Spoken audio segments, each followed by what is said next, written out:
What happened was the screw came out about 4 days ago. So I have any pictures of the interior, but I guess that doesn't really matter, does it?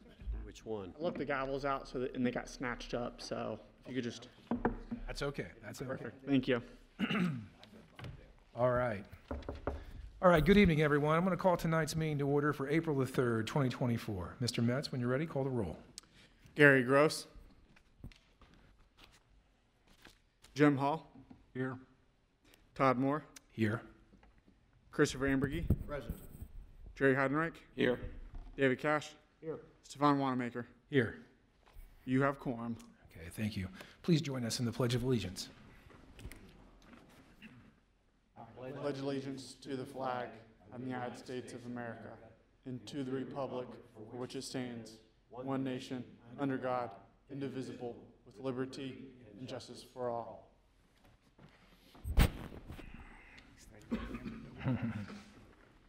Well, next on our agenda tonight is our case 324, a request by applicant Larry Glenn for approval of an area and dimensional variance for the property located at 1333 Grove Street. Before we get started, Mr. Cash will swear you in.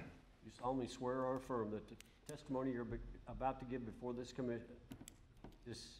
board shall be the truth, the whole truth, and nothing but the truth, so help you God. I do. Thank you. So tonight before us, we have a request for an area and dimensional variance from applicant Larry Glenn at 1333 Grove Street. Property zoned R4. The variance is allowed for an occupancy of 2 primary structures in a residentially zoned district, which the development code only allows 1 primary structure on a residentially zoned property. So as I mentioned, the property is zoned R4. The purpose of the R4 attached residential district is to provide for moderate to high density residential development, generally located in the core area of the city that reflects the historic urban pattern in and around downtown Middletown. Here is the property. Here's the blue house that you saw previously. And I believe this second structure back here is the one that is being noted. For Chapter 1204.10, Site Development Standards, subsection 2, there shall not be more than 1 principal building on an individual lot except as approved as part of a planned development or as part of an approved condominium project. In such cases, the entire group of the units shall be subject to minimum setbacks for the applicable zoning district and lot type. Each individual building shall meet all yard requirements for the appropriate district as though it were on 1 individual lot. Here are the site development standards. It would be side yards, would be 6 feet on either side. This is a legal non-conforming lot, so it does not meet the side yard setbacks nor the front. Here's the application for Larry Glenn. It's wanting to include this because it's in his own words to allow 2 existing structures on 1 parcel of land. Use of the property is affordable housing for those in need. Here's a survey that was provided during the application indicating structure number 1 and structure number 2, labeled garage. Photos of the existing structure number 1.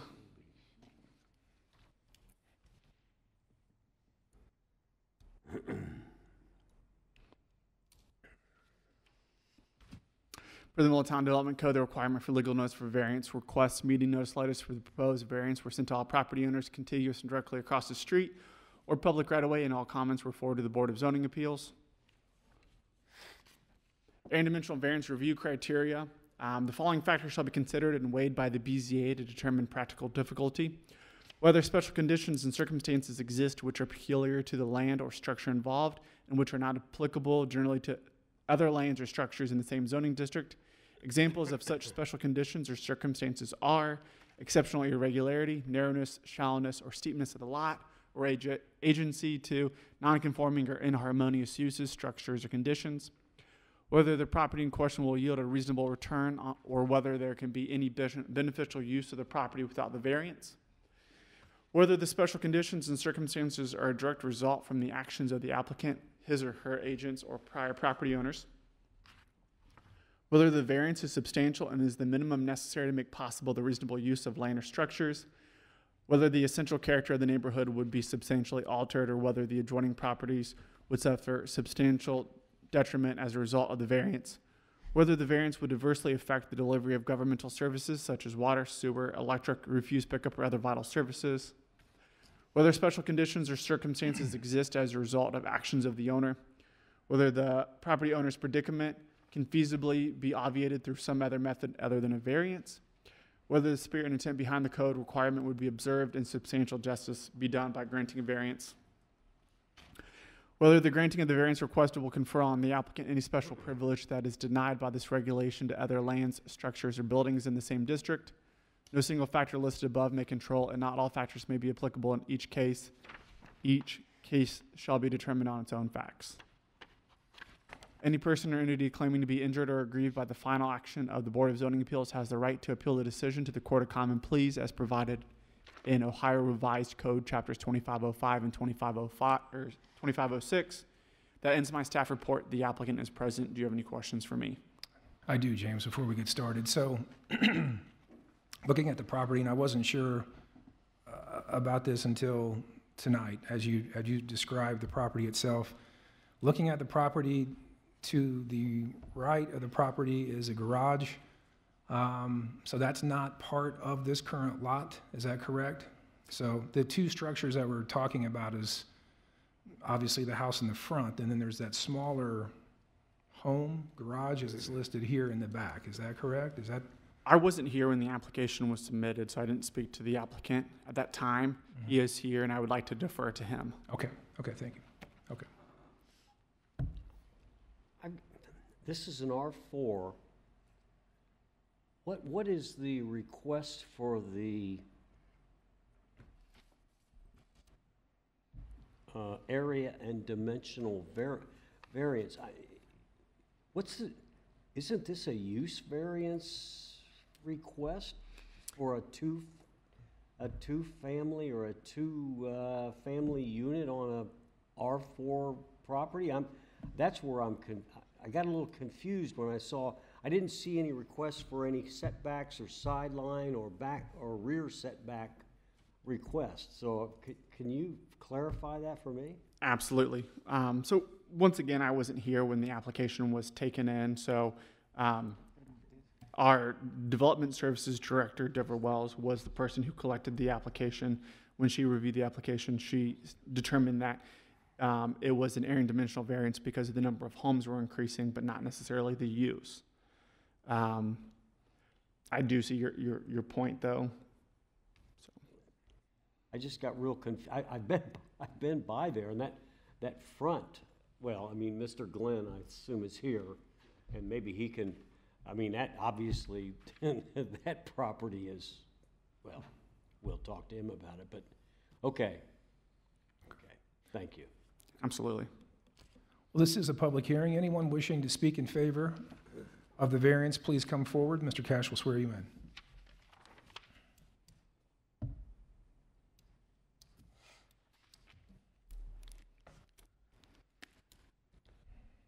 Sir, do you solemnly swear that the testimony you're about to give before this board will be the truth, the whole truth, and nothing but the truth, so help you God? I do. Identify yourself if you Larry Glenn. Thank you. The property that we're speaking of, it has livable space in the back and livable space in the front. So I just don't want to tear the existing structure down in the back if it's still usable. You know what I mean? So that's it's like a. Are you referring to that small blue home that's sandwiched in between the several? So your intent is not to tear that down? No. So when you say you're proposing to keep the structure. So you're building a new one and keeping the existing structure in the back? No, it's two structures already there. I just don't want to have to tear them down.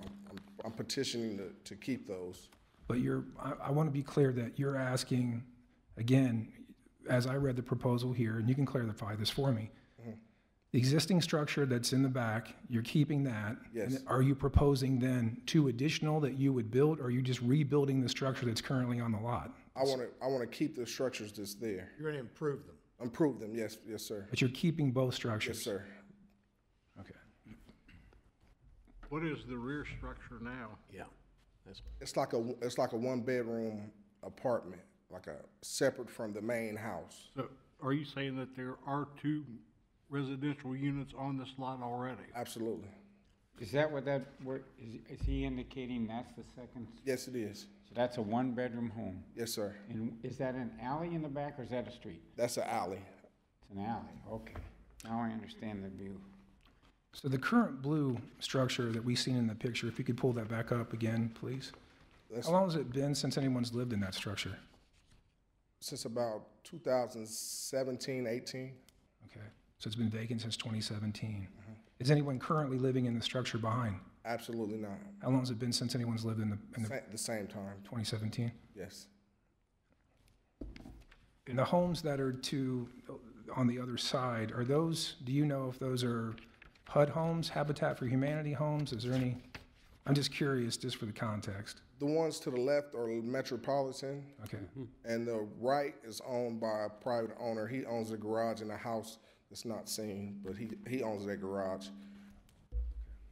And as far as what was done the front of that house there? I guess that's the front with those black things. Were you just sealing it or something so nobody Well, break in?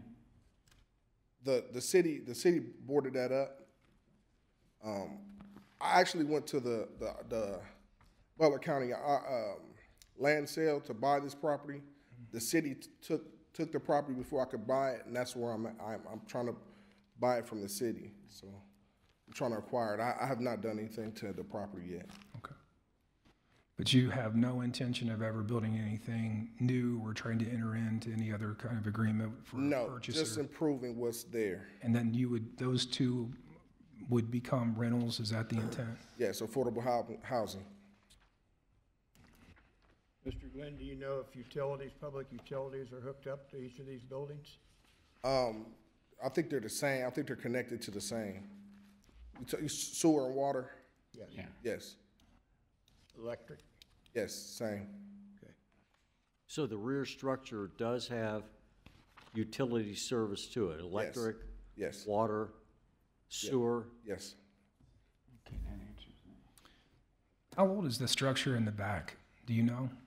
I don't think on the Butler County Auditor it didn't separate. It just had one year, and I think that was like the early 1900s, like 1902 or something like that. Yeah, I guess when I look at this, is it, there's two things that stand out for me. One, is this site ready to have folks live in these two structures? The structure in the back is, even with renovations, it's a stretch, in my view, that would even be habitable. It's a very old structure, and it's sandwiched in between several homes. The overall design there, just in the layout, is a very old, non-conforming site. But the structure in the back is really concerning to me, just in terms of whether or not there'd be any viable use at this point, in terms of it being livable. Absolutely. All the properties that we've had them older than this. We bring them up to code. No matter how old they are, we just go in and make everything new again. But I mean, it is nearly looking like it's falling down at this point. I struggle with seeing how that you would be able to make renovations to the point that this would even be a viable option for affordable housing. Absolutely. It has good structure, good bones. I mean, it looks like it's dilapidated, but I've had things way worse than that. So when we're talking affordable housing, are you defining affordable housing as in you're just going to rent it Yes, as sir. a private person, not that you would actually be, because isn't it the case that if you're going to accept maybe Section 8, or if you accept that there would be requirements that you would have to meet in terms of these houses being in order for a tenant to be able to receive a voucher, is that correct? Absolutely, and I have that checklist that their requirements. Mm-hmm. But I'm also am a private landlord, if that makes sense. What are the square footages of those respective buildings? I don't have those with me, but I mean, this building that we're looking at right now, I would guess 600 square feet? And the building in the back is probably what, less than that? probably 200. 200 square feet? 200, 300, somewhere around there. So it's not too big, but it's not too small. That's why I didn't want to tear it down, because it'll be really a waste to tear it down. I need just For my own clarification, Yes, sir. is this pictures of two buildings? The one on the right is the one that's, that Yes. had the frontal view, and the one on the left is the rear one? Yes, absolutely. The one on the left is the rear one, so These are elevations of the same building. Do you have, No, those are two separate buildings. The one to the left is the back, the one to the right is Oh. the front. I apologize, I didn't clarify that. okay, The one in the back that I'm referring to, the one I that, got you. that I would say is in very bad shape. That is probably what, 200 to 300 square feet for that particular structure? Yes. Are they both one bedrooms then, or No, the other two are the other one is 2 bedrooms. which one, the left or the The right? right. Right. The one in the front is a two-bedroom, okay. That front's Grove Street. Yes, Yeah. absolutely. And that structure in the back, was that an extension of, for what purpose, do you know? I think they had it was like a different, Was it accessible from inside? no, Oh, it's like a. it's storage separate, it's 2 separate structures. No, I'm sorry. The question I'm asking on the house on the right. Yes. The one that's on Grove Street. Yes. That siding or whatever it is, plywood building extension on the back, was that accessible from inside the house? Yes, it's some type of addition they had put on there. So, Mr. Glenn, one of the review criteria asks us whether or not there's a reasonable return or a beneficial use without a variance. And one of the things I question in your request is that as I look at the need for affordable housing, which there is a need in Middletown, there are 2 units to the left of this particular lot that if you were to tear these 2 houses down and probably sell that lot, would that not be a viable return for you? I mean, there seems to me that there's an opportunity for this lot other than just a variance. I know you're requesting because you want to rent you want 2 parcels that are 1 parcel with 2 properties on the parcel. Yes, sir. And I understand that, but these are pretty rough condition, even with you putting some type of investment in, but there's certainly a need for that lot. So I'm questioning, review criteria, whether or not there'd be a viable use other than a variance in this particular case.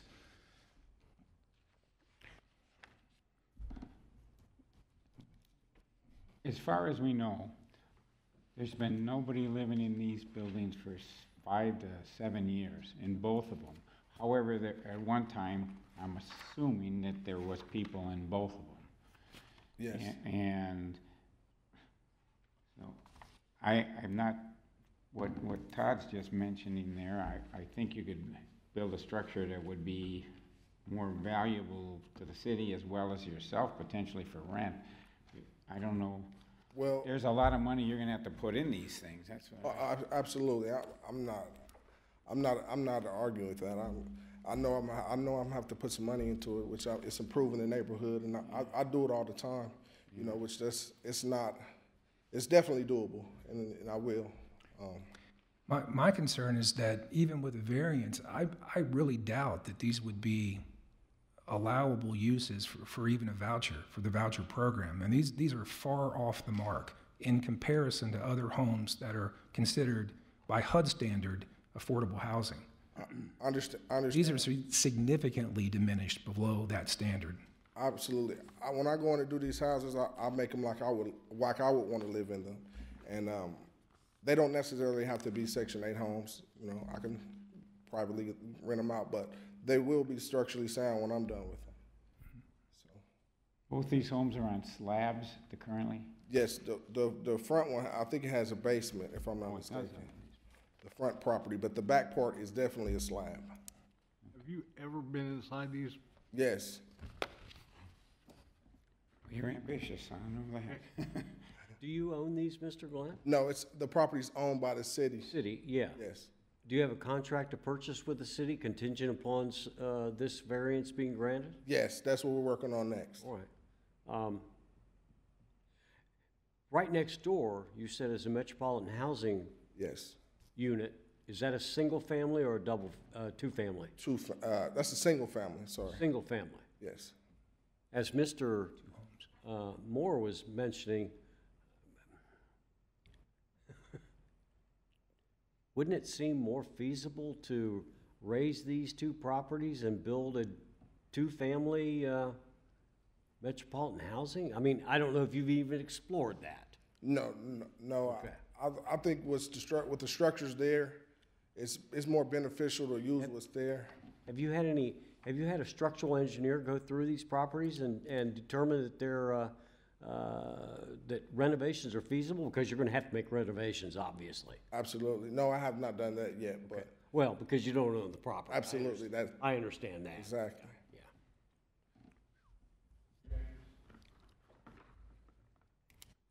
If both of these buildings were raised, would the lot conform to any new construction? I mean, it's only 40-some feet wide. So it still falls under a non-conforming lot of record, meaning that a single-family home could build, or you could build a single-family home on the lot as long as it meets the side yard setbacks or all setbacks to the maximum extent practical. So you could build a single-family home. Now, if you're wanting to build a two-family or three-family or four-family on this home, you'd have to come through for another area and dimensional variance for your side yard setbacks. Right. And then probably you'd have to work with the building department on fire safety, just being so close to other homes. But as a viable lot, if these homes were raised as a viable lot, that's a longer lot, so it certainly would be able to accommodate single-family home. The lot itself has actually got some depth to the actual lot, the square footage of the lot. James, I got a question for you. From a city standpoint, we have torn down many homes that have been vacant and whatnot in the city for a number of years. Would this be on the list for the city to be having it tore down and create a lot out of this? Because it just looks like it should have been a candidate somewhere along the line. Any home demolition is typically done through the building department in conjunction with the development services director. So kind of outside of my purview. Well, I don't know. To me, I don't know why the city put it on the market then, because to me, it should have been a candidate for that. Well, they didn't put it on the market. I went to the Butler County land sale to purchase it. The land bank took it back and gave it to the city. So they kind of sideswiped me. That's why I was just coming here Well, to. I don't know the mechanics of all that. But these two houses were in the land bank. Many houses in similar condition were torn down. Yes. Well, So, and in fact, even in this area, many of the homes that were in this current state were raised. And the lot itself is where the value is at. As many of these homes went into foreclosure and were put into the land bank, you'll see that across the entire city, Yes. similar structures. But what you're proposing is you purchasing the actual lot and then turning this into rental income. Yes, I purchased houses from the land bank many times before, and I can show you examples. But if you allow my father to come up here, Absolutely. Please. Swear you in, sir. You solemnly swear affirm the testimony you're about to give before this board will be the truth, the whole truth, and nothing but the truth, so help you God. Yes. Identify yourself, please. Larry Glenn, Sr. So, we all know any house can be brought back to life. We've seen it probably more now than we ever seen it. We can go down Garfield Street, different streets, and houses, worst condition it is, they bringing them all back to life. So I don't really think that's an issue. But thinking about the overall, it is an issue for me. Well, that's what I'm Because saying. when we look at these particular properties, these particular properties across the city of Middletown have been raised. That's not where the city's moving. That's not consistent with master plan. That isn't the vision for the city. It's not the vision to bring back homes that should be demolished, in my view, to put them into some type of rental income at this point. Right. Well, I'm saying, have you physically been inside those homes? I have not, but for 200 square feet in the back and from a planning perspective, I question the intent. 200 square feet? You can really live in 200. You said 200 square feet? I'm talking about the structure in the back is probably 300 square feet. Oh, we way over 300 square feet. Okay. Yeah, you can't hardly live in a 300 square foot. Well, it's a very small structure, is what I'm Right. saying. So, with that said, where do we go from here? I mean, Well, I want to, again, I'm only speaking now, this is a public hearing, okay? So I'm looking at review criteria in particular, Okay. and whether or not there's a viable use other than what you are asking of. We haven't made any motions, this is just discussion at this right. point. I mean, because So- we can say we can fix them, bring back the code, and sell the homes. Y'all would prefer that, we can do that. Let me ask you, Mr. Glenn. We're here at this point in time, and you two have been in this property. And apparently, both of you are in the residential rehabilitation Right. Yep. business. I own the two across. Okay. Go ahead. Do we have an estimate for what it would take to resurrect these two properties to become habitable? Yes, I mean, And what might that be? well, it depends on what the purchase, what the city's gonna actually, Well, no, my question is, at this point in time, purchase of this property appears to be contingent upon, and I don't even know if there's a contract to purchase with the city of Middletown. Do you have a written agreement to purchase We these had- property? He said we had to go through this motion first before we, Well, then, I would assume that yeah, go ahead. you may have secured an estimate to rehabilitate these two properties to become habitable and rentable? Right. And what might that be? Do we know the dollar amount $70,000, for both yes, or per? $70,000 for both. For both of them? Yeah, doing them, And- mys- yeah. And who might that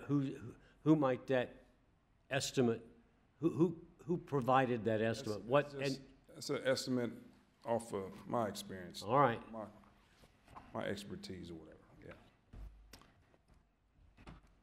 Well, I've had experience too with fixing up houses, and I bought some that are as bad as this. Right. And it were single homes, and you can put them back in condition, and you two are ambitious, I'll say that, but I'm not questioning your ability to bring it back. Right. I think we're just questioning on the value of what's there, and is it the right way to go? Right. So, to me, it was homes at one point.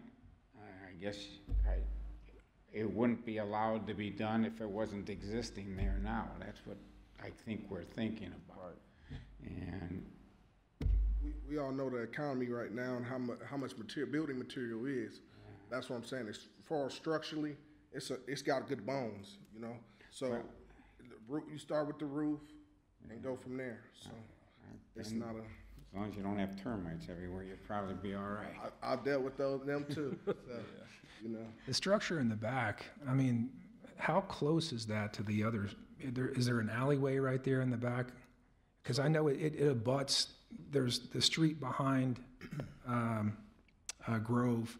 So if we're looking down that lot, I guess that's an alley right there. Because I know when I drove by the site itself, I mean, that small home in the back sits extremely close right on the back of the other properties. Yes. And this all being a non-conforming lot at this point. The home that we're speaking of, the back part sits with like a garage would on the alleyway, Yeah. which it doesn't have a garage. And it's another home down the street, I think, similar. It's Yeah. a house actually right behind it on the street. It's same setup, back, front, they do like an apartment, like Yeah. in the back. So James, do you know what zoning code allowed this? Because it says on the lot 1333 and 1333 and a half, so it was made for two residents at one Yes. time. And I know in days gone by, for extra income, they would convert the garages in the back to one bedroom or, for lack of better words, a studio apartment, just for the extra income. I mean, that was a common practice around Middletown. Right. Where'd you say it was 1333 and a half? Did you say it was on the survey or somewhere else? On that lot, on that what lot. you're showing right now is 1333 and 1333 and a half. Yes. Yeah, so the 1333 and a half would have been for, like, water billing, would have been for a physical mailing address. Sometimes they use half, or sometimes they use like R, just for rear. We do have quite a bit of those in Middletown. Right. But it's So lot this was allowed, 3159. once upon a time, this was allowed. Yes. I cannot confirm that. As I mentioned, I've been out on medical leave, so somebody else has been doing the staff reports. Wait. The real lot number is 3159. Right. Yeah. So, like he said, it was subdivided for facilitating utility billing or something. I don't think that's a legal lot. Address purposes. Right. So it is one lot, that, as far as I can tell. One lot and two different addresses. Yes, it's two different addresses. It was a lady that lived in the back. They had it separated. The guy was up front, and the lady was in the back, so. So somebody approved that at some point. Yes. But in reality, legally, the only thing that happened was somebody approved letting them put one half on that back building. Again, this is prior to our development code. This is old standards. This is ancient history compared to where we're at right now. Absolutely, and that's why I was saying if I would have got this from the land bank, I wouldn't be here. It would have been still grandfathered in, and that's why I'm asking you guys, to approve this. Of course, there's no parking effectively for the rear one except. Well, and that's another thing. If you go back to the picture of the front of the structure with the garage, there is an old alleyway here. I was going to see if I could purchase it from the city if it's not owned, and it could be parking. It's not part of that. It's not used. It's not in use. The garage is to the right. Do you know if anyone plans to sell that? I mean, no, it's a house. It's a house to the right. so that's their garage for Yes. that's their home. Okay. Absolutely. Okay. Yeah. Okay. Okay. It's unusual to have a sidewalk on the alley. It's an old alleyway. It's not. Don't nobody use it anymore. It's stuff grew up through there. So what I was going to come to the city and ask them, could I purchase this as well as part of the purchase agreements with this and make this the parking? I guess when I'm looking at the overall neighborhood itself, while there is many of these nonconformities within the neighborhood, I look at that lot as an opportunity for the city and for you, because if I look at two homes that are to the left, those are both, this lot size would accommodate, a truly affordable home. Yes. I mean, these would be homes that could be built there, or a home that could be built there that would be a higher standard. And these homes that were built by Butler County, you can see that those two houses on the lots, I mean, I do think that this is a viable lot. So to the left, what's the size of those lots there? I don't know. I don't know. I mean, I think they're similar in size if this were to be taken down. Yeah, because as I drove and looked at this particular layout, that was one of the things I tried to look at was. Okay. There it is. Yeah. Yeah, they're very similar. On that diagram you're looking at there, top view, you're saying the alley is where the R4 is indicated there? No, I mean, no, the alley is to the right. Other side. Actually, I understand the street, but he was saying for parking, he was, it's an alley between. Yes, it's an alley right there. Yes, Right there. it's non. okay, They don't use it. People don't use it. Right. I see, okay. It's an old. I didn't catch that piece. And you could put a city would allow you to put a duplex on that, is that true? It's the square footage is not there. It's not enough, yeah. For multi-home, you said? Yeah, well, the house next door looks pretty big. I didn't know if that was a two-story. Yes, that's a two-story. They built up. Two-story, is it for a single family? Single family, Butler Metropolitan. All right.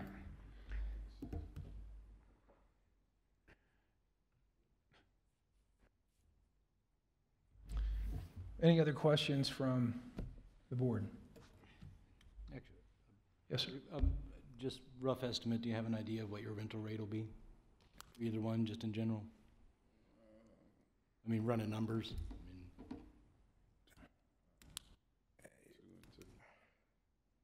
One bedroom? Kind of depends, I guess. I can get it, probably about maybe a couple thousand a month. Okay.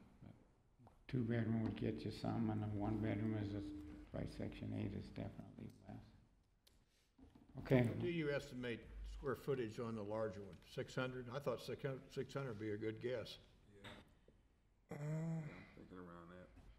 So I know on many of the lots that we've had proposed, our code, I believe, we've talked about narrowing some of the square footage down. I'm not aware, and James, you might be able to answer this. I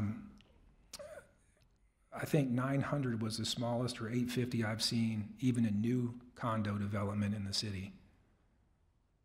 Is that correct? Well, like 850 would be for like a condominium project or an attached home project. I'm just talking about the overall lot, what it would accommodate in terms of square footage. That's what I'm trying to make an analogy between what's being proposed and what could be. Has there been any? I'm not necessarily understanding your question, but a single-story, single-family home, a new built home would have to be a minimum of 1,350, so 1,350 square feet. And then if you go up to a two-story, it's close to 1,700. Well, we've had other examples that were less than that in prior cases. I know that for sure. And then the last case that we reviewed, which was a condominium for new development, was less than what we're talking about now with variance. So I just want to say that for the record. Is there any thought in your guys' mind in expanding the narrow one there on the street to give it more square footage, or are you just going to use the present parameter and I was just going to use I planned on just using what was there. So it would be a smaller, whatever size it is, okay. But, I mean, we're open to that too. I mean, if we can extend it, we will. I don't know what the city will require when you bring in building permits and stuff like that to amend that. Yeah. So we're guessing, say, a 600 foot, and then what, 350 square feet on the other one? And you anticipate revenue of $2,000 a month? Well, that's a rough estimate. I understand. It's all rough. I say everything all together, maybe maximums about 1,600 a month maximum. I don't even think that. I say more. I'm leaning towards 1,200, 1,400 a month, something like that.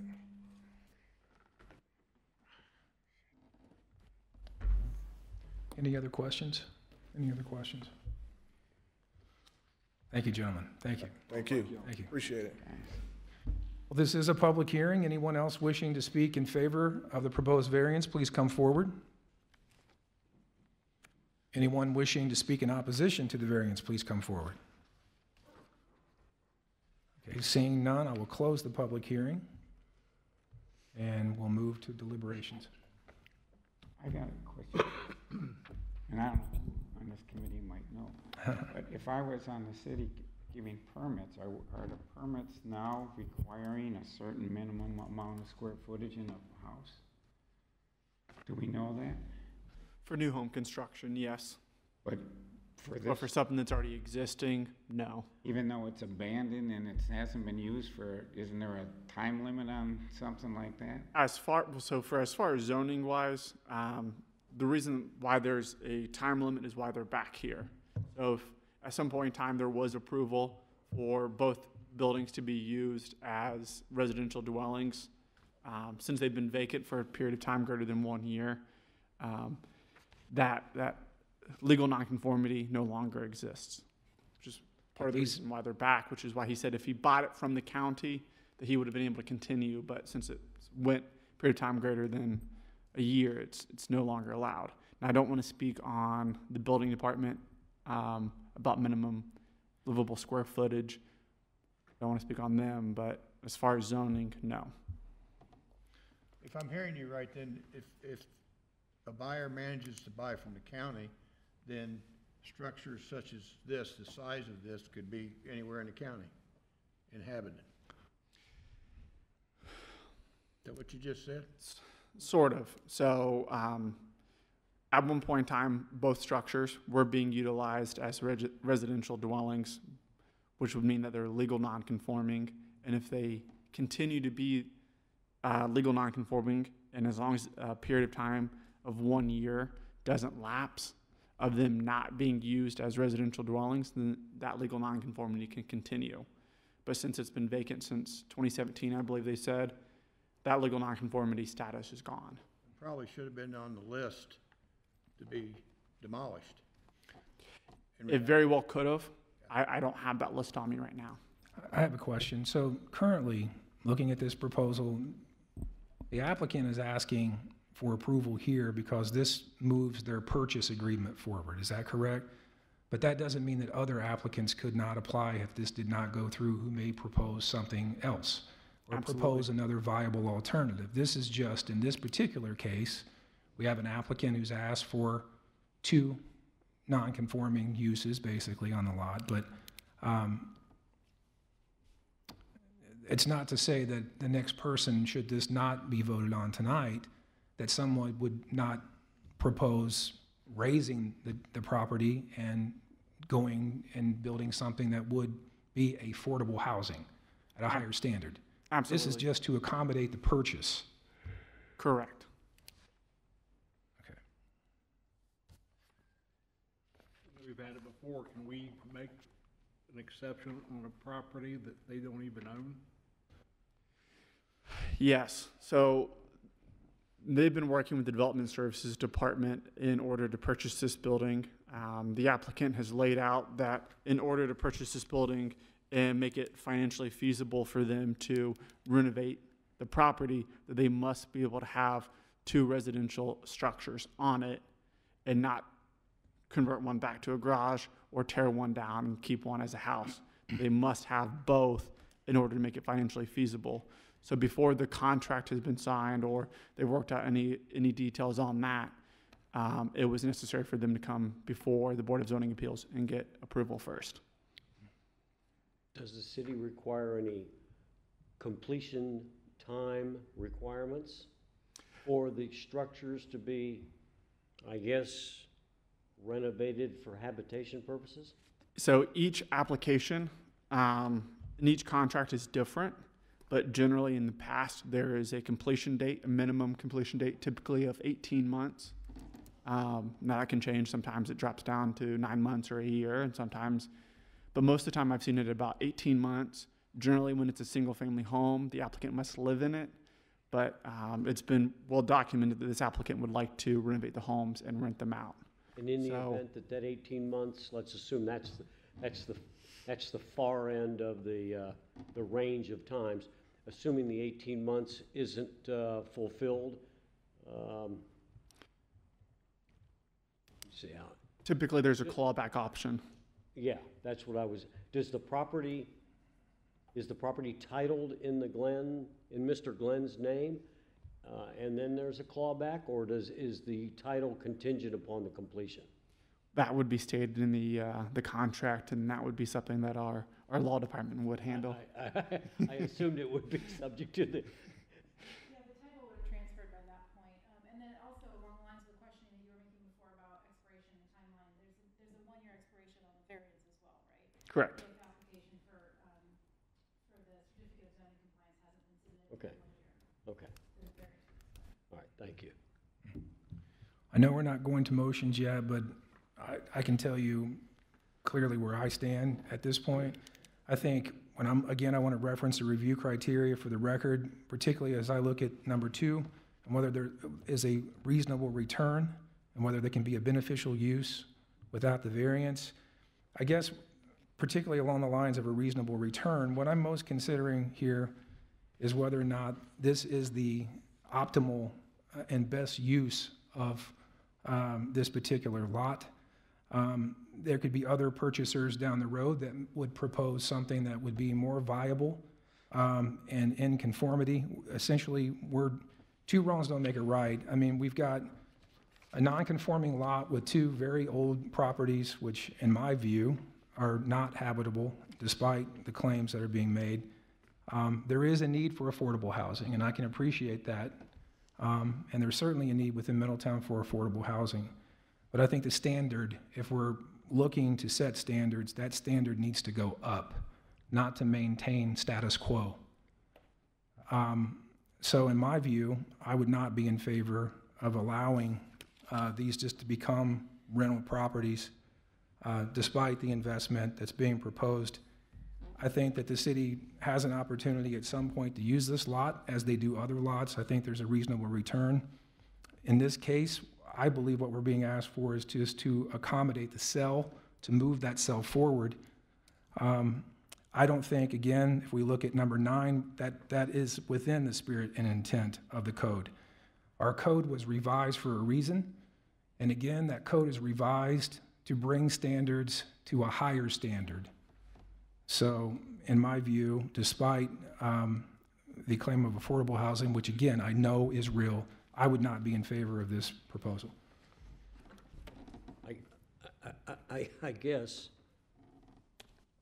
the response to that would be that that's not what we're here for particularly. We're here to determine whether the variance requested fits the criteria and whether we believe the property should be used for a more productive purpose is not really what our Well, I would go back and I understand. I would argue with you on this one, David. Look at the review criteria that I've just laid out. The question is not whether or not we should have 2 more come back. I think the dispute between us would be that I don't believe in my judgment that this is, I question whether this is a viable, livable space at all, despite the investment. And I also don't think it's within the spirit and intent in my judgment, but I see your point of view. Well, I understand, but I think it appears to me that there are enough safeguards in place with what we've just discussed about how the property, if the variance were granted and if the property wasn't, if the renovation or the resurrection of this property was not successful, that the property would then revert to the city of Middletown, or at least, correct? I cannot speak to that. That's all right, that's all right. I'm not familiar with That's that all right, word. that's all right. Are you talking about from a code development standard, David? Is that what you're referring to? No, from a, If I may, if you want to I think, I believe what he's saying is, since the city owns this property, there's going to be a purchase agreement with them, whether there will be terms of that purchase agreement. Right. Back into the ownership of the city if the buildings are not developed. that was my point. I think there's enough safeguards built into the purchase agreement that should the renovations there not be a compliance with renovation requirements, that the property revert to the city of Middletown, that a reasonable return to the Glens could be accomplished. I see your point. I do. I see your point. Can I say one I don't thing? know, were we the planning commission in determining whether or not this property should be rezoned, or I'm kind of losing my thought here, but Well, we're not, we're asked for a variance. we're asked for a variance, and that's it. Yeah. That's it. The way I look at this, as far as a alternative use, it's been empty for 6 or 7 years. And there sure isn't a lot of alternative uses popping up. And I see these guys trying to fix up houses, I'll use the term houses, in a way that helps the availability of them and as well as the use of what's existing there. And I don't see objection to the variance of giving them that right to at least try that. I'm not gonna judge them on their return to investment. It may be a good investment fixing them up, and it may not be, but that's not my point. I can certainly understand that. When I went and looked closely at these properties, again, the reason I'm more passionate about this particular topic tonight than I would be in most cases is, in my judgment, those are not about, you can't even live in these places, despite the claim, in my view.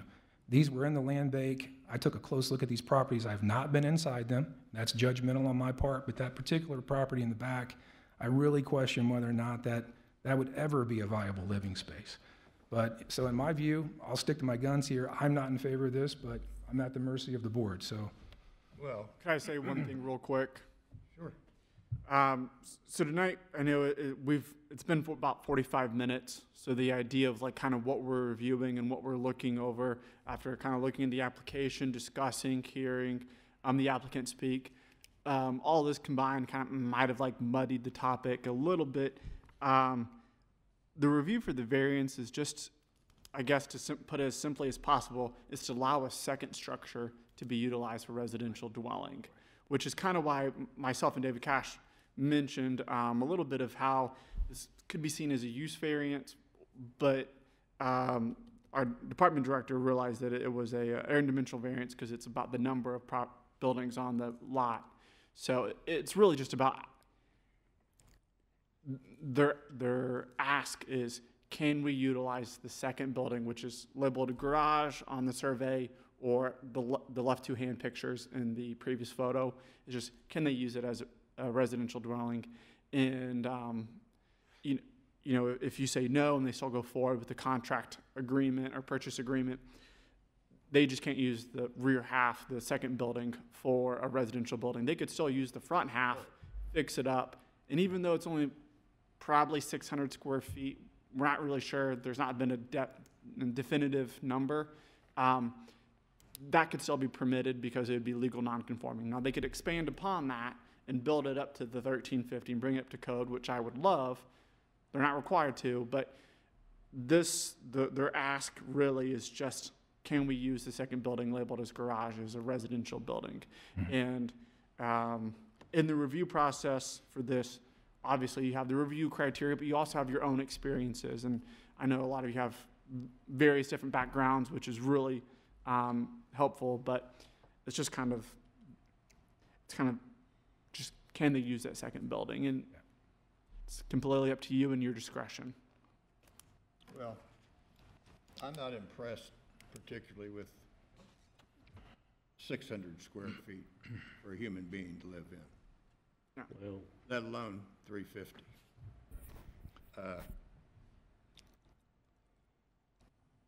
That's the human aspect of it. The code does, I believe, read just like the chairman said, and it is the intent is to improve, to bring things into better repair and have better dwellings than we've had historically. I'm sitting here, we make our own judgments. It's not of these people. I think you're enterprising as heck. I hope you keep up a good job. And I really think that I'd like to see you take your $7,000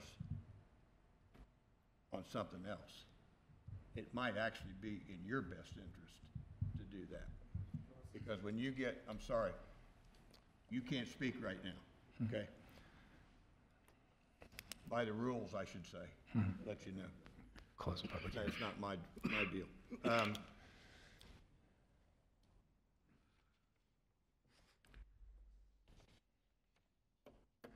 This doesn't improve this neighborhood one bit. And to look at the neighborhood, you could say, oh yeah, oh heck yeah, look where it is. Let's let them do it. Let's let them do it.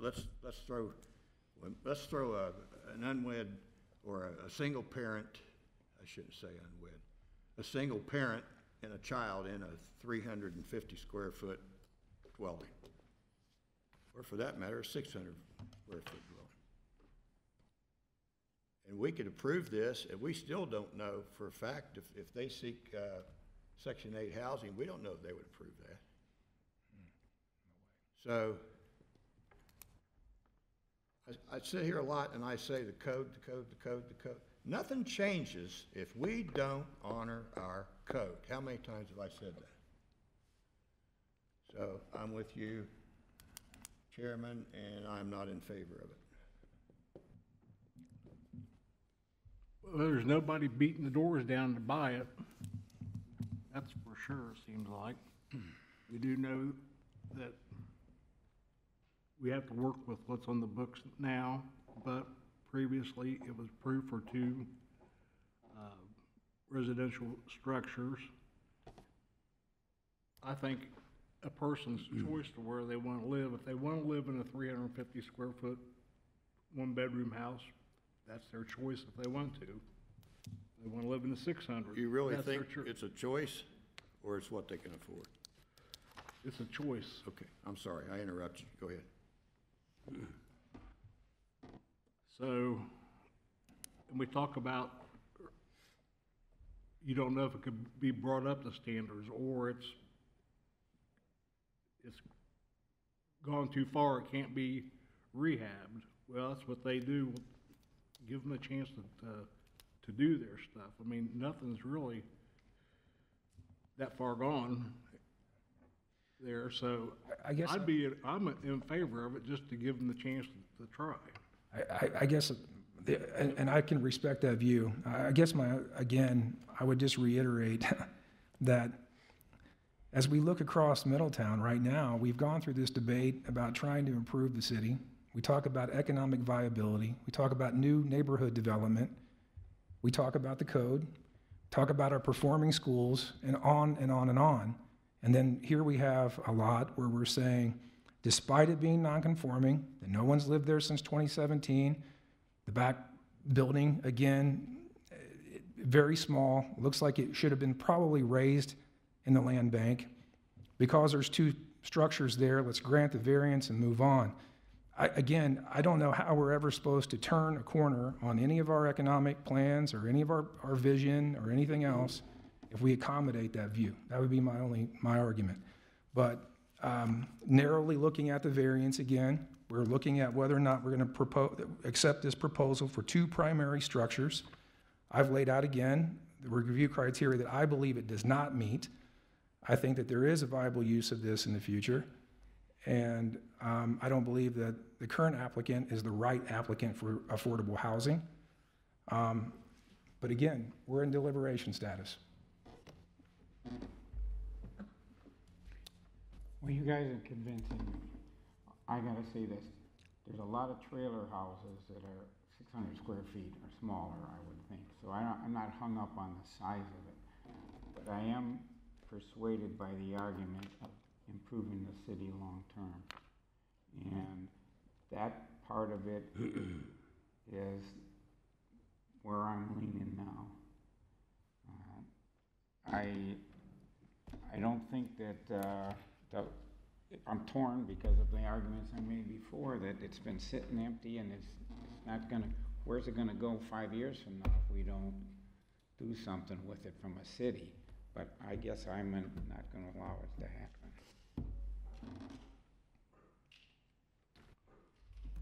So, does somebody wanna make a motion? I would make a motion that the variance be granted and that the review criteria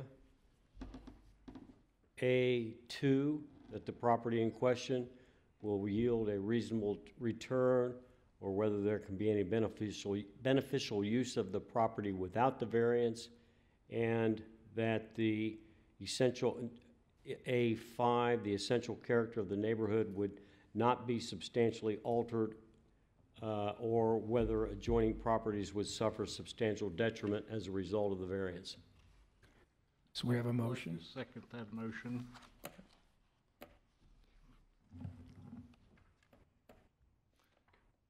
Mr. Metz, when you're ready. Jim Hall, Yes. Todd Moore, No. Christopher Ambergy, No. Jerry Heidenreich, Yeah. Let's see. I say no. David Cash, Yes. and Stefan Wanamaker. Yes. All right, the motion did not pass. We did it. 3-3.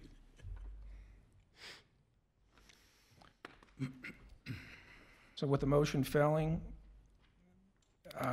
would you like to instruct the applicant what would be future steps if they proposed anything else, or would you like to give the applicant any kind of guidance on that? James? I will send an outcome letter, and then Deborah will be in contact with you shortly. Yes.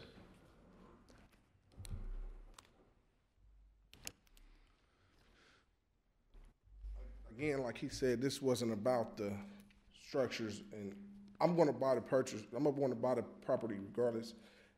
We was talking about the structure in the back, which is fine. I don't have to use it as a living structure. But I was thinking about those veterans that don't have a place to go, that's walking around with bags and stuff. You passionate about it, I'm passionate about it too. So I'm just saying, that's all I was asking for, to give other people opportunity. It's not about Section 8, it's not about me, it's not about you, it's about others. That's all I wanted to say. I appreciate that. Okay, this moves us now to our next case. This is case 424. A request by applicant Jeff Spencer for approval of a use variance for the property located at 707 Marietta Street. So the night before, so we have an application for use variance at property 707 Marietta Street. The request is by applicant Jeff Spencer of Everett's Technology Services. The variance request is to use the property as industrial, which is prohibited in the district. The property in question is this grassy lot here in front of the building.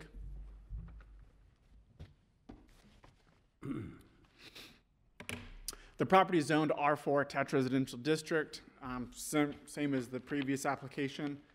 The purpose of the R4 attached residential district is to provide for moderate to high density residential development, generally located in the core area of the city, and that reflects the historic urban pattern in and around downtown Middletown. Once again, this is the property in question. This is the parcel. It is owned by Everett's Technology Center, and the rest of this building is as well. This is contiguous, and this is all zoned I2. So per Chapter 120408, permitted principal uses of the City of Middletown's Development Code, Table 1204-3 indicates that the R4 zoning district does not permit industrial uses in the R4 zoning district. Once again, so this is two screenshots from the permitted uses table, which is why it kind of looks a little bit funky. This is actually a page above it, but this is all the R4 section, and then here is all industrial uses and services. So if we go along down the R4 list, everything is prohibited.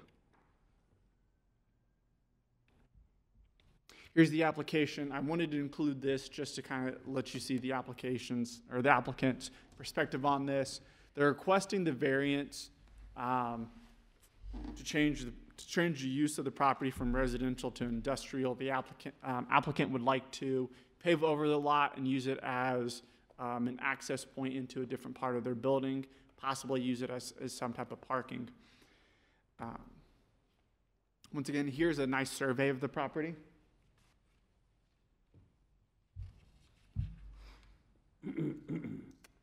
And for the Middletown Development Code, the requirement for legal notice for variance requests, meeting notice letters for the proposed variance were sent to all property owners contiguous and directly across the street or public right-of-way, and all comments were forwarded to the Board of Zoning Appeals. This is for use variance review criteria. I will read that. Just kind of want to touch on something that is a bit nuanced. So they would like to use it as parking lots, an entrance and exit for one of their buildings. It is contiguous. The city of Middletown doesn't differentiate parking lots as some other cities do. Some of their cities have a primary use of a parcel as a parking lot. We don't. We include parking as the existing use. It kind of falls under the same existing use of the current building. So because they are an industrial company, a parking lot that they would utilize falls under the industrial section. That's how it would be viewed. In order to grant a use variance, the Board of Zoning Appeals shall determine that strict compliance with the terms of this code will result in unnecessary hardship to the applicant. The applicant must demonstrate such hardship by clear and convincing evidence that all of the following criteria are satisfied. The property cannot be put into any economically viable use under any of the permitted uses in the zoning district in which the property is located. The variance requested stems from a condition which is unique to the property at issue and not ordinarily found in the same zoning district. The variance requested cannot otherwise be resolved by a zoning map amendment, or a zoning map amendment is not the most beneficial approach. The essential character of the neighborhood will not be substantially altered as a result of the variance. There is an existing structure that cannot be reasonably used for a permitted use or a conditionally permitted use in the applicable zoning district. Proposed use is listed in Table 1204-3. The hardship condition is not created by actions of the applicant. The granting the variance will not adversely affect the rights of the adjacent property owners or residents. The granting of the variance will not adversely affect the public health, safety, or general welfare. The variance will be consistent with the general and spirit and intent of this code. The requested use is permitted in a district in this code. The variance sought is a minimum that will afford relief to the applicant. Any person or entity claiming to be injured or aggrieved by any final action of the Board of Zoning Appeals has the right to appeal the decision to the Court of Common Pleas as provided in Ohio Revised Code Chapters 2505 and 2506. The applicant is present. That ends my staff report. Do you have any questions for me?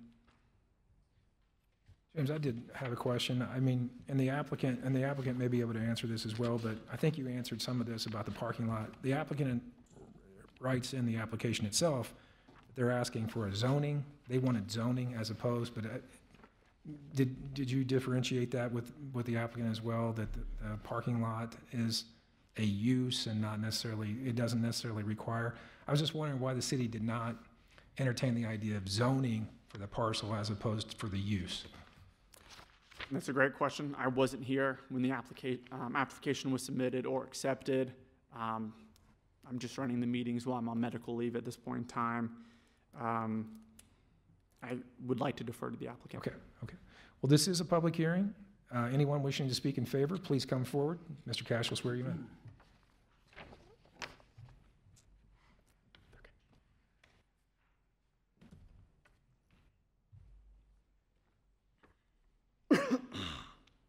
You solemnly swear or affirm that the testimony you're about to give before this board will be the truth, the whole truth, and nothing but the truth, so help you God. Do. Identify yourself. Jeff Spencer. Jeff Spencer. Okay, thank you. Hello. Couple things. Something a little mixed up on the application, or on the letter I got.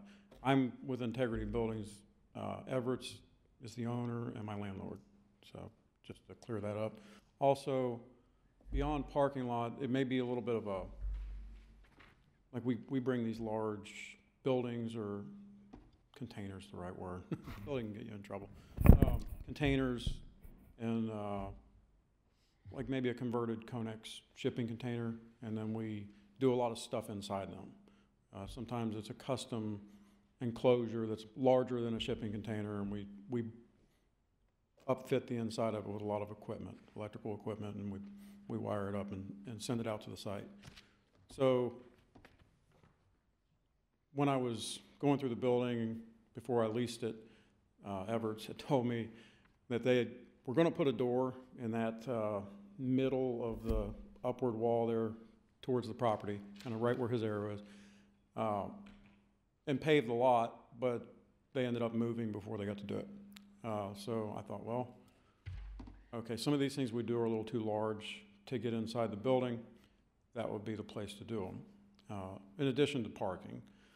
And I thought I put that on the application. I apologize if it just said parking. It was not my intent.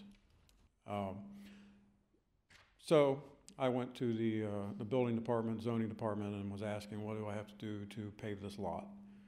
And I think it's Deborah pulled up on her phone and said, first thing you gotta do is this, because that's residential. So I was a little surprised. But part of there's kind of three intents here: parking, a place to complete these large enclosures, but also, unfortunately, you can't really see on this picture, this display here, but Clayton Street is down at the bottom here, and it's maybe about 30 feet from our building to the building across the street. And this bottom Clayton Street face of our building is the only place where we have roll-up doors. So we can't get a semi into our building right now. And it's creating a lot of grief. It's just almost untenable. So the intent is to go ahead and to put a door on that top side of the building there, but we can't access it without this lot that's residential. So would you, on that grassy lot that's there, are you building out into that area at all? Just paving. So you're going to pave that, but then, now you mentioned storage. the storage that you're proposing, is that temporary storage that would be on the lot? Yeah, storage wouldn't necessarily be the right word. It would be completion of a project. Okay, So basically, this container, this enclosure is sitting there for however many, 6 months or so while we do what we do, while we add our value to it and then ship it out.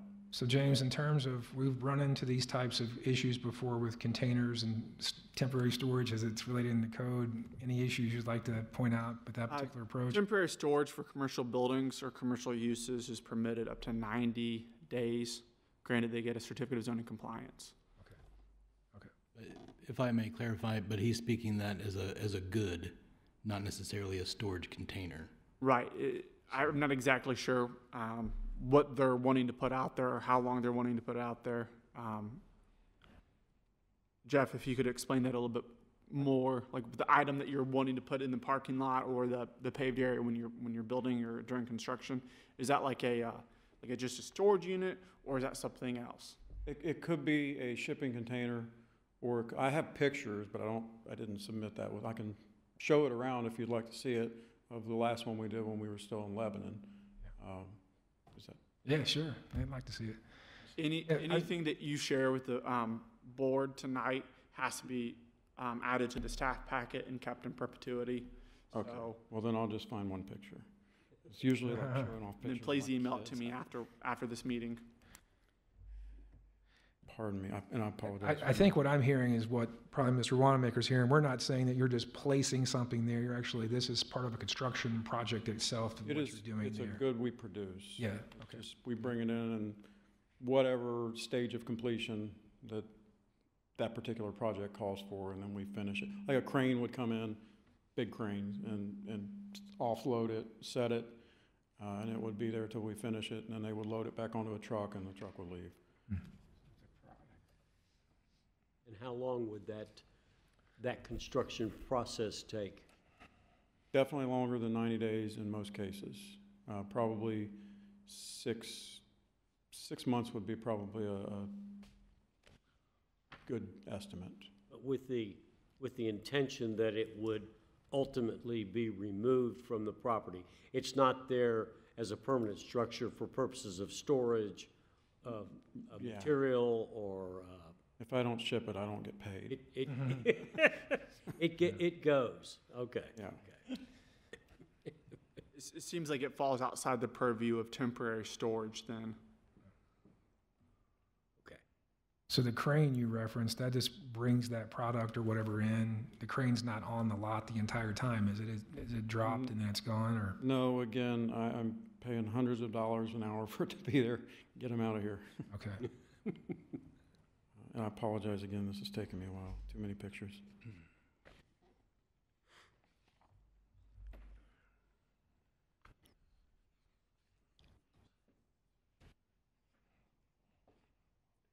Has the city notified the residents in the area of this potential change? I think it said they did. I don't have that in front of me. I'm asking if, we normally contact the adjacent properties. I didn't hear that mentioned. They did, I don't think they got any comment back. Okay. Well, not the best picture, but I did find one of it being loaded on the truck. Let me go back to that. Is this photo critical? It's not. We don't need it. I'm within seconds here. So James, I have a question though, in terms again of why it's not, if we're building on the site, that's not a parking lot. Why would that not be a zoning? Why would that not be a zoning change as opposed to what's being proposed here? I mean, if you're constructing something on the site, that's not a parking lot. It's not being used for a parking lot. So that's where I'm confused on this one. Right, absolutely. Completely understand where you're coming from. Once again, I was not here when the application was submitted, so I wasn't able to talk to the applicant about any of this. Somebody else collected the application and approved it to come here before you guys tonight. I understand your concept of doing a zone change. Zone changes typically take 4 to 6 months. Use variances, usually one meeting. Now, that might be the targeted approach. I'm not sure. I didn't get this is the first time I've saw this applicant. Yeah. And go back to what you're talking about with the application doesn't actually state that. If we're looking at it, it talks about loading, unloading, potentially give us access for occasional delivery trucks, et cetera, to prove. On the first page, it says request variance. This is page 1. Requesting variance from residential zoning to industrial zoning. Right, which would make it sound like it's a zone change. They did not apply for a zone change. They applied for a use variance. So I think the concept behind that was they're wanting to have industrial uses that they typically utilize at their business permitted. Now, that would have to be specified if you did choose to approve this use variance. You'd have to specify anything additional that's not in the application, such as the construction of a unit on the paved lot. Now, to touch base with what you were saying again, is you could, theoretically, you could approve this use variance until a zone change decision is being made. That's what I was wondering. So you could approve this use variance as submitted with whatever exception until a zone change application has been reviewed. And at that point in time, it could expire then, or it could go on for the year, however long you'd like. There's different ways to work this. Existing local business, I'd like to move on for them in whatever form we can, if everybody agrees to. Well, what is that current R4 section used for now? I'm sorry, I missed that. It's grassy. Just grass. It's just grass. The reason then I'll ask you is, when you construct, and I'm gonna call it a construction of modification of that or building or whatever you wanna call it, container, are you running that thing 12 hours a day, 8 hours a day, 24 hours a day to fix it? Because you say it's urgent to get it out of there, and also you're gonna need to bring semis back to that grassy knoll. And that's why I was asking if any of the neighborhood had been contacted, because there would be potential noise and potential heavier traffic than they're used to in that area. Well, we still have semis there most days, but we have to unload them out on Clayton Street. But then they take off and go up around the corner and drive down the same street. So we can add any traffic. Mr. Heidenreich, surrounding neighbor notices were sent to all property owners contiguous and directly across the street. So there's been no feedback on those? Not that I received. Okay. If I received anything, I would have forwarded it to you. So then my additional part of the question was, you gonna work on it 8 hours a day, 16 hours a day, or? Usually 12-ish hours. We really only run one shift, but sometimes it's a Agree long. with. Is this gonna be fenced in after you, Not according to the building department. We're not allowed to put a fence up. She showed me the verbiage about no fences around the perimeter of a property, which, we've had some pretty good neighborhood for a fence, but no, I guess. Is this, I just went down there by there today, and I guess I'm a little foggy on exactly what's going to happen on that lot. Is there actual work going to be performed on the outside of the other structures? Obviously, are in the work's going on inside, Right. correct?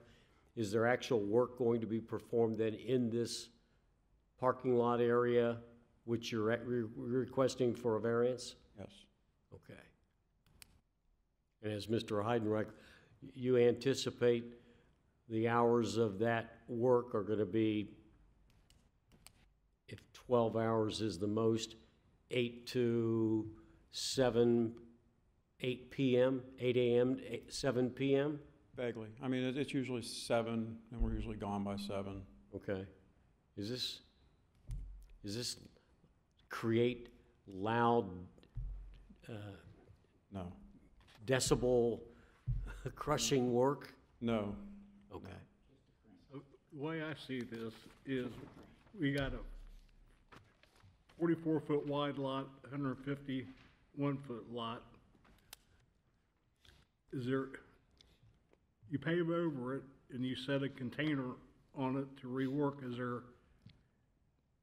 are you gonna do anything that you don't do now already? I mean, as far as the neighbors being upset with it, or? No, I mean, there would be occasion where we would have to load something into the building with a forklift, which we don't even leave outside, so,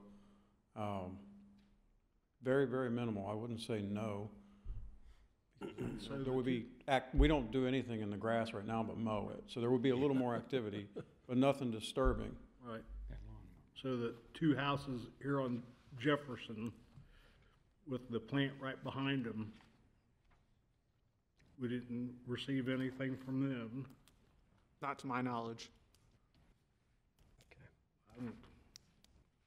Yeah, I drove by, it's a Yeah. nice little park Yeah. area. A green space. And if you did that, I don't understand the fence thing to give them security around that thing either. It's not in this, but. Be in trouble with a fence?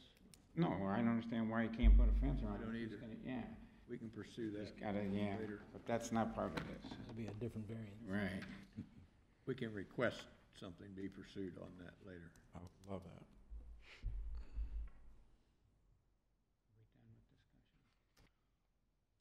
Any other questions?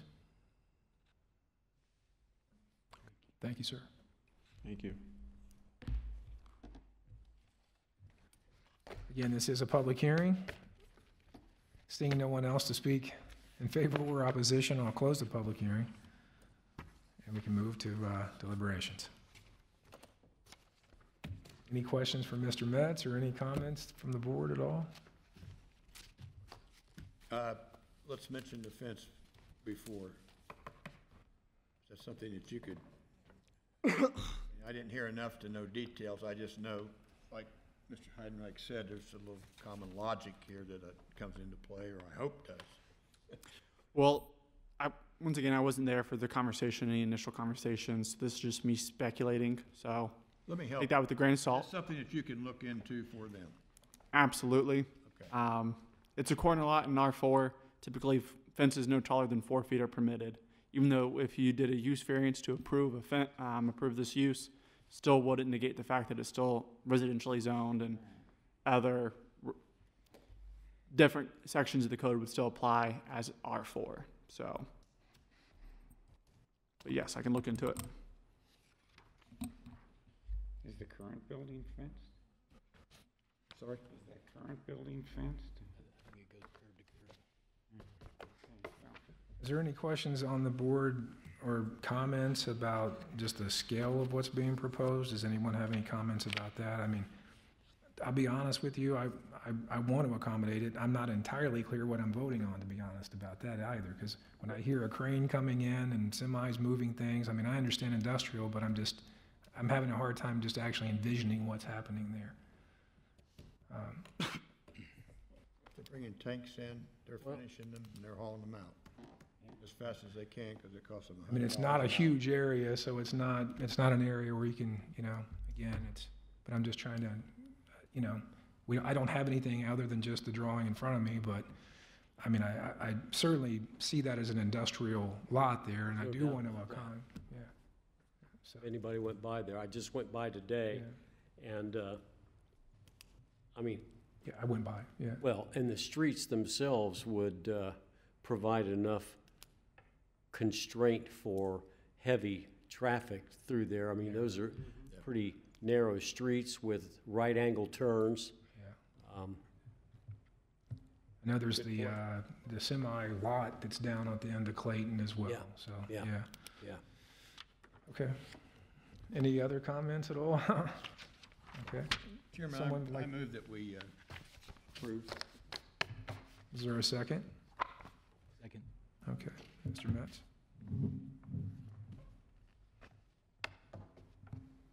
This is for all activities that they included, which was loading, unloading, parking, and construction of items, correct? I believe so. Yep, Yes, that's what the variance was requested for that activity, yeah. yep, just making sure. All right, Stefan Wanamaker, Yes. David Cash, Yes. Jerry Heidenreich, Yes. Christopher Ambergy, Yes. Todd Moore, Yes. and Jim Hall. Yes. Okay, that moves us to old or new business. Any old or new business? Congratulations. In order, are they not? They are. Get some sleep, James. I know that you'll need it. I'm gonna be in his situation here in about a week. No way. Congratulations, congratulations. Glad to hear it for you guys. Yeah, been through that twice, so I understand how this works. Okay, that moves us to adjournment. All those in favor of adjournment, say aye. Aye. We are adjourned. Thank you, everyone. I got a question for you guys. If we would approve, what went through my head last, Letter, we approved soon in garage turning into a unit. Deborah, I'm sure they'll be in contact. What would happen if 14 people come to us and say, hey, I want to put the garage, the thing, and they reference this? Would that been allowed? See, this is Appreciate that. what got me. So, they'll be in contact with you about, Session. and I'll be back to the city normal next week. Stay late. Anything's going on. This was last year. Oh, no, I wasn't at that one. I didn't